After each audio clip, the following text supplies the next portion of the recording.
Fala galera, beleza? Professor Rodolfo Gracioli aqui com vocês. Na verdade eu vou começar aqui num fundo vivo. Esse fundo maravilhoso para falar de um tema muito leve, um tema muito light, um tema que não deu o que falar, um tema muito sutil aí e que acabou aproximando as famílias brasileiras nos últimos tempos. Lógico que é uma grande ironia, estou falando de uma aula sobre política, mas nesse instante a nossa aula não vai tratar da política no viés partidário, fique tranquilo. Inclusive, sugiro que você use essa aula para debater com seus familiares, para resgatar os laços, oferece um curso de atualidades para ele, fala, vem aqui com o professor Rodolfo, que ele ensina política numa visão prática descritiva para uma prova de atualidades. Galera, mas brincadeiras à parte, o objetivo dessa nossa aula é tratar aqui dos desdobramentos da eleição. O que chama atenção dentro dessa eleição acirrada, uma eleição marcada pela intolerância, pelo ódio, pela propagação de notícias falsas, e por isso que eu aqui farei de tudo para apresentar o conteúdo dentro da neutralidade, dentro da objetividade que você precisa para uma prova de atualidades.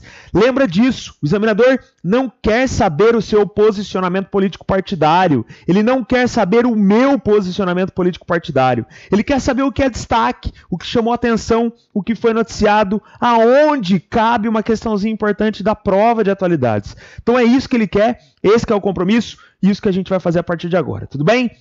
Vem para essa aula, uma aula muito viva, uma aula meio decoreba em alguns instantes. Lembra que a sua prova de atualidades ela pode ser dolorida justamente no sentido de cobrar um detalhe. E aí aquela questão que em tese é fácil, ela se torna complexa para grande parte dos candidatos. Você, meu aluno, não. Você vai enfrentar ela com essa espontaneidade, decorando se for necessário, fixando da forma como você faz aí com os outros conteúdos, memorizando, mas acima de tudo, tentando estabelecer conexões entre esses desdobramentos. Tudo bem? Vem comigo aqui então. Espera aí que eu esqueci de colocar o slide, isso geralmente acontece, tá? Agora tá aí, agora a gente pode. Pessoal, a gente começa aqui essa nossa aula falando de uma questãozinha bem pontual, né? A questão do gênero dentro da política, o empoderamento feminino na dimensão política. Isso que já vem sendo discutido, isso que já apareceu em prova de redação. Inclusive, se você vai enfrentar uma prova de redação, se liga nesse tema, a necessidade de engajar a mulher dentro da dimensão política. Essa eleição de 2018 trouxe alguns fenômenos a serem comemorados, assim como alguns desafios, obstáculos que permanecem, que se perpetuam. Vamos então com atenção para esse primeiro recorte, está lá. Mulheres são 15% do novo Congresso, mas índice ainda é baixo. O que eu tenho que saber, gente? Suponhamos que a sua prova, só deixa eu voltar aqui rapidamente, suponhamos que a sua prova, olha que fundo mágico, né? Tô cheio de magia para essa aula de política. Suponhamos que a sua prova trate aí numa questão intermediária se melhorou ou se piorou, não necessariamente qual é o novo perfil a partir de 2019. Isso você tem que saber. Se a gente olha para o Congresso, e lembra que o Congresso é Câmara dos Deputados mais o Senado, nós temos sinalizado um evento positivo, né? Levemente positivo, mas que a gente tem que comemorar, que a gente tem que celebrar. Tudo bem? Então volta aqui de novo para esse entendimento. Nós temos dentro do nosso Congresso, deixa eu pegar minha caneta aqui, vai lá, Congresso, então a gente está falando de Câmara e não Câmara, tá? De deputados, são 513 deputados federais, e a gente está falando do Senado Federal. Senado Federal, 81 senadores. Isso compõe o nosso Congresso. E eu estou falando aqui do empoderamento feminino dentro do Congresso. Lembra que isso faz do nosso sistema um sistema bicameralista. Ou seja, a gente tem duas casas. Lembra aí que a gente tem para deputado federal um mandato de 4 anos, para senador, deputado, ou melhor, um mandato de 8 anos. Lembra ainda que nessa eleição a gente renovou 2/3 do Senado. E lembra ainda que cada estado tem 3 senadores. É uma divisão igualitária. E lembra ainda que os senadores são eleitos por sistema majoritário, ou seja, vence aquele que tem o maior número de votos, vence aquele que foi mais votado, diferente do sistema proporcional que a gente vai falar já já, que elege os nossos deputados e também válido aí para os vereadores. Tudo bem? Super importante, então, essa transformação, mas a gente tem que avaliar com cautela, né? Não pode ser muito esperançoso, porque tem muito que melhorar. A gente sabe de dispositivos na própria legislação para estimular a participação feminina, visando a amplificação da mulher dentro da dimensão política. A gente sabe de campanhas publicitárias, de uma própria fala mais explícita de setores da sociedade, mas é preciso aí romper ainda com essa visão que a política é para a classe masculina. Tudo bem? Aqui, ó, para a gente esmiuçar esse fato, a gente vai fazer um bate-bola aqui em alguns temas, né? Eu vou e volto só para que a gente consiga promover essa fixação, tá? Então acostuma aí, pega o seu material e rabisca. Número de mulheres eleitas se mantém no Senado, então percebe que aqui já há um desdobramento, né? No Senado, poucos avanços. Aonde que houve um avanço maior? Na Câmara de Deputados. Então nós temos mais deputadas eleitas. E que aumento foi esse? De mais de 51% com relação a 2014.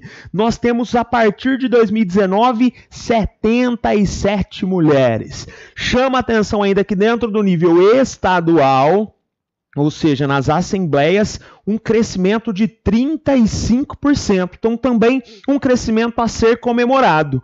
Quer ver isso em número? Quer sentir como que isso fica aí se a gente faz uma análise comparativa? Opa, mais uma mágica! É mais uma estratégia para que você pare nesse instante, fixe a sua atenção aqui. Então é importante a gente fazer essa comparação. Por que isso, professor? Uma perguntinha de conhecimentos gerais, ela pode fazer esse jogo, ela pode fazer esse manuseio, ela pode apresentar para você exatamente o comparativo. E isso pode derrubar muita gente. O seu adversário, né? Nossa, eu não gosto dessa palavra, é pesada, é depreciativa, mas aquele que estiver disputando com você uma vaga, ele não vai saber dessa informação. Então vem comigo aqui para esse comparativo, ó. Mulheres aparecem em vermelho. Lembra que a gente falou de um aumento no Congresso, mas o Senado permaneceu. E é isso que está aqui, ó. 2010, 54 eleitos, na ocasião, 7 mulheres. 2018, 54 eleitos, 7 mulheres, 47 homens, permanece essa máxima no Senado. É preciso, sim, de uma maior representatividade feminina no Senado. Na Câmara, de 51 eleitas em 2014, ou seja, 10% a gente tinha, nós temos agora 77 deputadas federais eleitas para o mandato que começa em 2019. Tudo bem? Essa, então, é a visão comparativa. Vamos olhar aqui para as assembleias. Lembra que quando eu falo de assembleia, eu estou falando dos estados de modo geral, certo? Lá em 2014 foram 119 mulheres eleitas, agora em 2018, 161 mulheres eleitas. Tudo bem? Lembra aí que essa comparação ela é exatamente feita em 2010, porque naquele instante nós tivemos a eleição de 54 senadores, ou seja, 2/3 do total, certo? E não 27, não 1/3, como aconteceu em 2014, um esclarecimento aí do infográfico elaborado pelo Portal G1 com base nos dados do Tribunal Superior Eleitoral. Gente, suponhamos, vou aparecer nesse fundo bonito mais uma vez para te inspirar para essa aula que é necessária, né? A gente sabe que falar de política aí, eu, Rodolfo, fui expulso dos grupos da minha família. Estou aqui abrindo o coração e fazendo um apelo. Família Gracioli, me coloca no grupo de novo, por favor. Sempre respeituoso que fui agredido verbalmente e expulso por conta da política.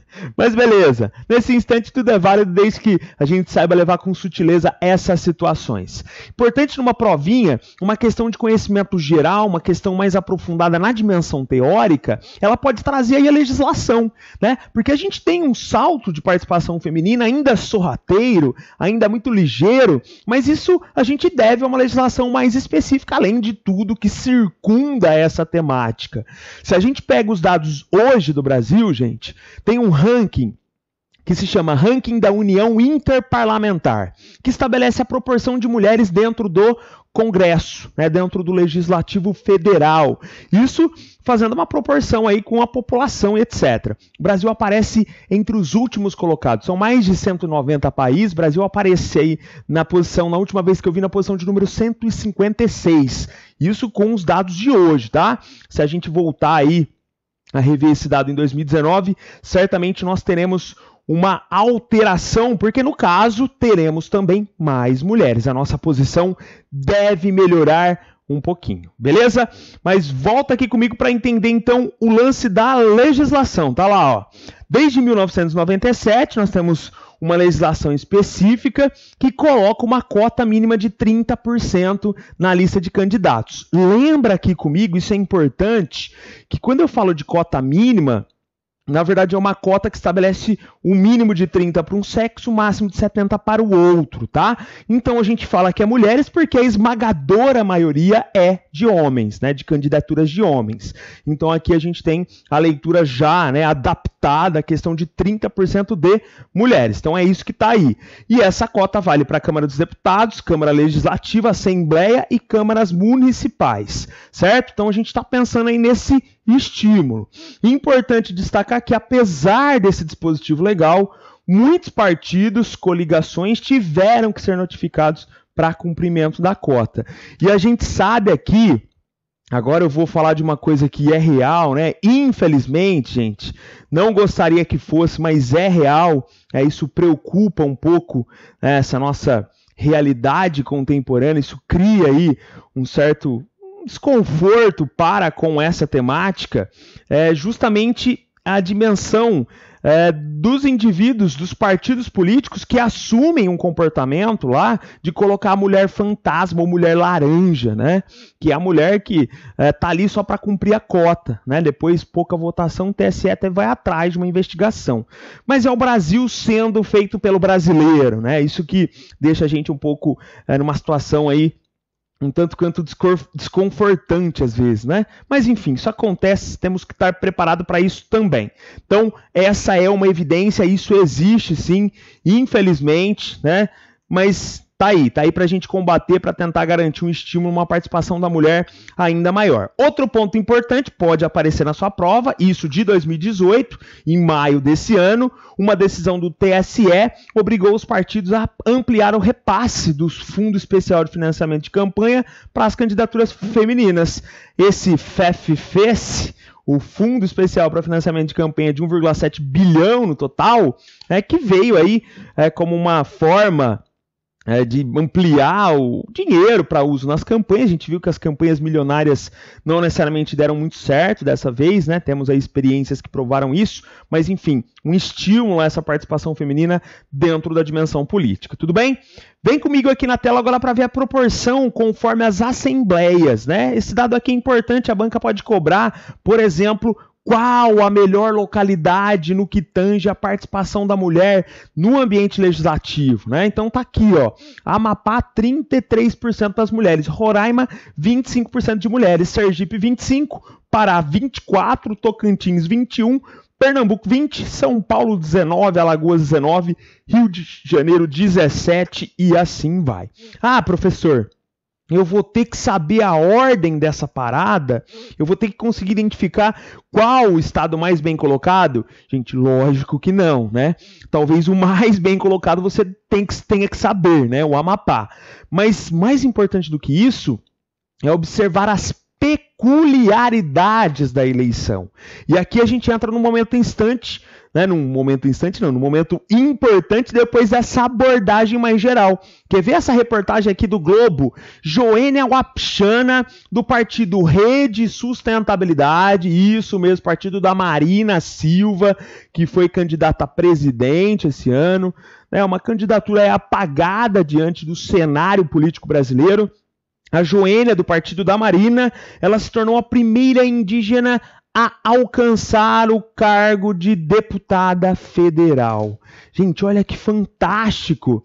Uma questão que trate sobre minorias, colocar a pauta indígena, a gente sabe do desafio de demarcação de terras, de revitalização da cultura indígena, e uma indígena, primeira mulher indígena a alcançar a dimensão legislativa na Câmara de Deputados. Tudo bem? Joênia Wapichana, rede, tudo isso pode ser questão, tá? Ela inclusive, tem um mestrado no Arizona, é formada em Direito, a primeira indígena mulher a se formar em Direito no Brasil.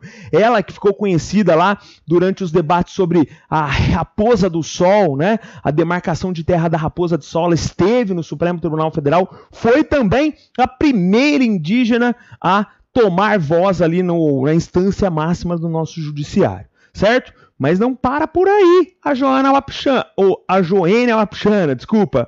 Tá aqui ela, uma imagem dela que se tornou deputada a partir de 2019, e o que eu chamaria atenção é esse prêmio que ela venceu, um prêmio de direitos humanos, prêmio da ONU vencido já, nada mais, nada menos do que Nelson Mandela, Martin Luther King e Malala Yousafzai.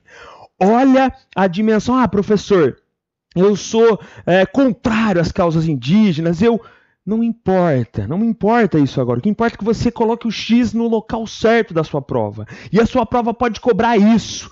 Essa primeira mulher indígena eleita para a Câmara dos Deputados Federais, vencendo um prêmio da ONU por conta da sua articulação em defesa dos direitos humanos, mais precisamente no contexto da causa indígena. Prêmio esse vencido por personalidades históricas como Nelson Mandela, Martin Luther King, inclusive Malala Yousafzai, que venceu aí em 2014 o Nobel da Paz, aquela paquistanesa que defende o direito da educação para as meninas, sofreu um atentado a queima-roupa do Talibã lá em 2012, se tornou um grande símbolo de resistência e está aí hoje fazendo a sua percorrida mundo afora para defender a causa da educação. Tudo bem? Então, ótima sacada essa para a sua prova. Até coloco aqui que a Joênia Wapichana foi eleita com mais de 8 mil votos, primeira indígena deputada federal.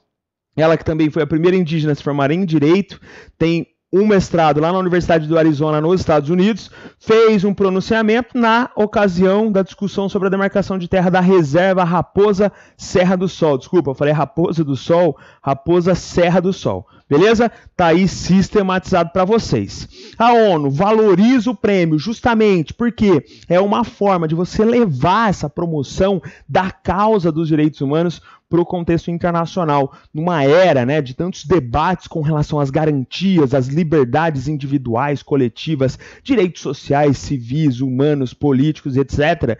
Então é um instante, é uma premiação que celebra isso.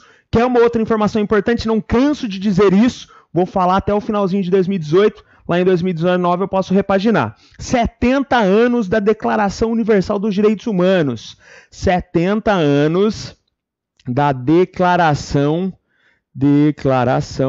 Universal dos Direitos Humanos. Olha que fantástico, isso que vai ser celebrado em dezembro, dia 10 de dezembro de 2018, tudo bem? Estou gravando essa aula antes disso, por isso que eu pontuo aqui para vocês. Importante porque a gente sabe aí de todo esse debate que existe na atualidade no contexto dos direitos humanos. Vamos falar um pouquinho da eleição presidencial, uma eleição marcada por uma ampla polarização, alguns partidos perdendo força, grande destaque negativo, PSDB. Lembra que aqui não é uma visão político-partidária, então estou falando de dados descritos, o que a eleição mostrou para a gente. Uma ascensão do PSL, partido aí do candidato vencedor na disputa do segundo turno, Jair Messias Bolsonaro. Vem aqui comigo então. No segundo turno, Bolsonaro vence em 16 estados e Fernando Haddad em 11 estados. Na capitais, 21 capitais para Bolsonaro e 6 para Fernando Haddad. Tudo bem? Ele perdeu em um estado, Bolsonaro, Tocantins, em 2 capitais, Aracaju e Recife. Gente, ó, desculpa eu falar isso para você, tá? Eu sei que dói, Eu sei que é ruim você saber disso, mas em alguns instantes as bancas cobram essas exceções, tá? Então tem que saber isso daí, infelizmente, tá? Feliz ou infelizmente você precisa saber disso. Tentei aqui trazer um material mais objetivo, sem perder o rigor do conteúdo, para que fique elucidativo para você. Então vem aqui nessa tela comigo, ó.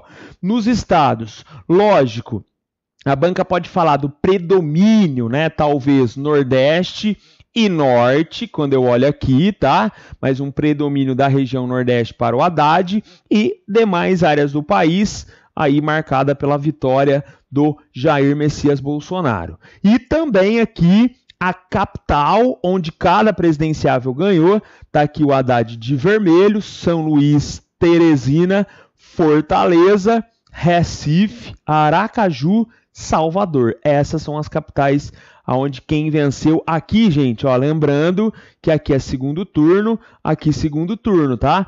Tô falando do segundo turno nesse instante. Só para você não confundir, né, justamente para que a gente pode ser que a banca pergunte do primeiro, pode, até trouxe aí em algum instante a comparação, mas acredito que o segundo turno seja a questão que é o desfecho da eleição, tá? Então, segundo turno aí, se liga.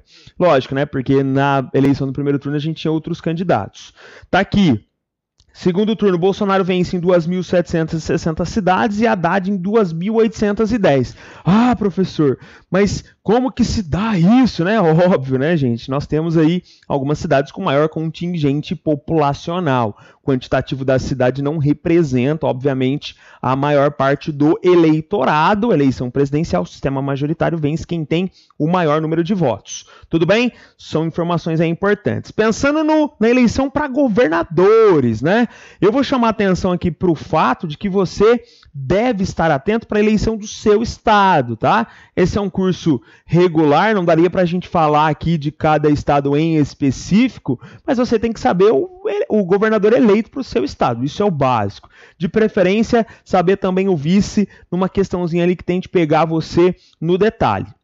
Mas importante aqui é essa especificidade. Uma mulher eleita governadora, apenas uma mulher dos 26 estados mais o Distrito Federal, e essa mulher é a Fátima Bezerra. Pode ser que caia o nome dela? Pode ser. Pode ser que caia o partido? Pode ser, o PT.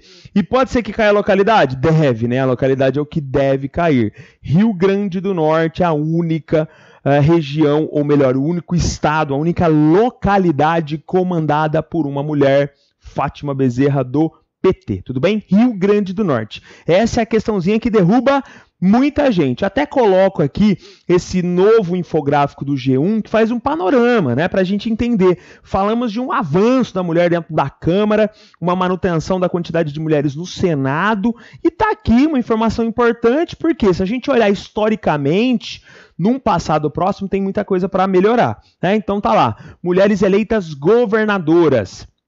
Lembra que o governador ele é o chefe do executivo estadual, tudo bem? Executivo estadual. Então, em 90, nenhuma. 94, uma. 98, uma. 2002, duas. Quando em 2006 parecia que as coisas melhorariam, em 2010 volta a restrição da mulher, aí, restrição no sentido de não terem sido eleitas pelo viés democrático, tá? E agora, em 2018, Fátima Bezerra, eleita pelo PT, para o Rio Grande do Norte, a única mulher governadora. Fechou?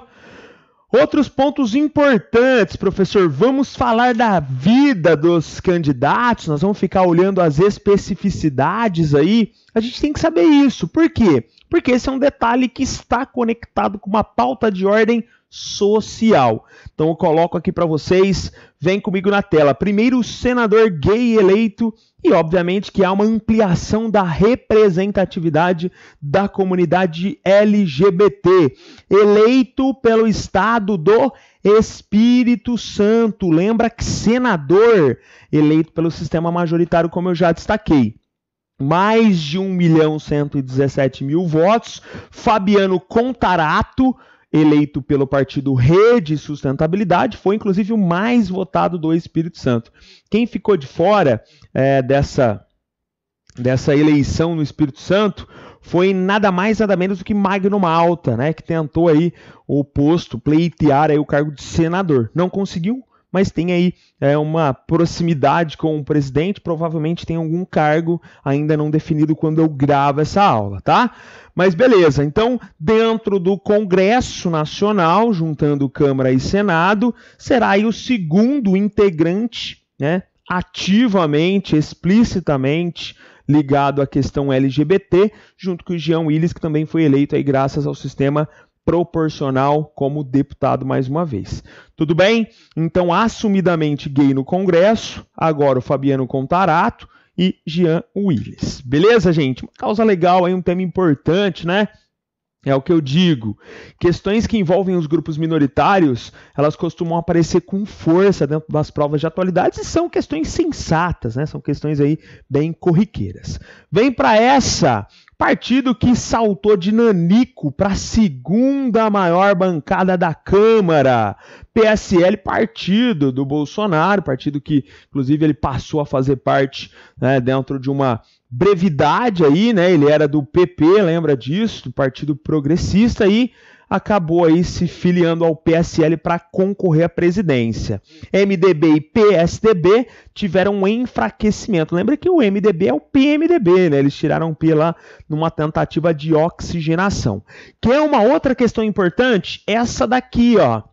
Essa bolinha é escrito 30. Por quê, professor? Porque 30 anos é a sua idade agora em 2018? Não. Porque 30 anos representa os 30 anos da Constituição? Também não. Simplesmente porque a gente terá 30 legendas dentro do nosso Congresso, mais precisamente da Câmara de Deputados. Tudo bem? 30 legendas no nosso sistema pluripartidário, com 35 partidos políticos hoje registrados, né, que concorreram a essa eleição, é de fato uma pulverização ideológica. Esse nosso presidencialismo de coalizão fará com que a trama, né, do conchavo político esteja presente, obviamente, para que os projetos, para que as pautas avancem dentro do Congresso, beleza? Então tá aqui, maior bancada ainda é o PT, seguida pelo PSL, ali aparece logo atrás o PP, depois PSD, MDB, PR, PSB, PRB, PDT, PSDB, DEM, Solidariedade, Podemos e PSOL. Certo? Esses são os partidos com maior contingente, aí a gente tem os partidos aqui que aparecem com uma menor representatividade, e não estou falando de questões ideológicas que não são importantes, tá? Mas aqui eu, Rodolfo, teria como informação fixada PT e PSL, as duas maiores bancadas da Câmara, tudo bem? Vem comigo aqui, porque esse comportamento do eleitor, se você vai prestar a provinha de redação, tema de redação, se liga nesse tema também, tá? Se for enfrentar aí é uma informação legal. Mas aqui, para uma prova objetiva, chama atenção essa resistência ao contexto político, uma negação da política que tem sido frequente. Então tá lá, ó. Percentual de voto nulo é o maior desde 1989, isso no segundo turno. Soma de abstenções nulos e brancos passa de 30%. Ao todo, se a gente soma o abstencionismo, votos nulos e votos brancos, lembra que o nulo você chega lá, digita um número inválido, e o branco você tecla a tecla branco e confirma. Os dois votos são considerados votos inválidos. Diferente daquele boato que provavelmente aquela sua prima, sua tia, sua avó, sua mãe, seu pai, seu irmão, sua namorada, seu sogro, compartilhou no Facebook, no WhatsApp, de que se tiver mais 50%, a eleição está anulada. Isso é um equívoco.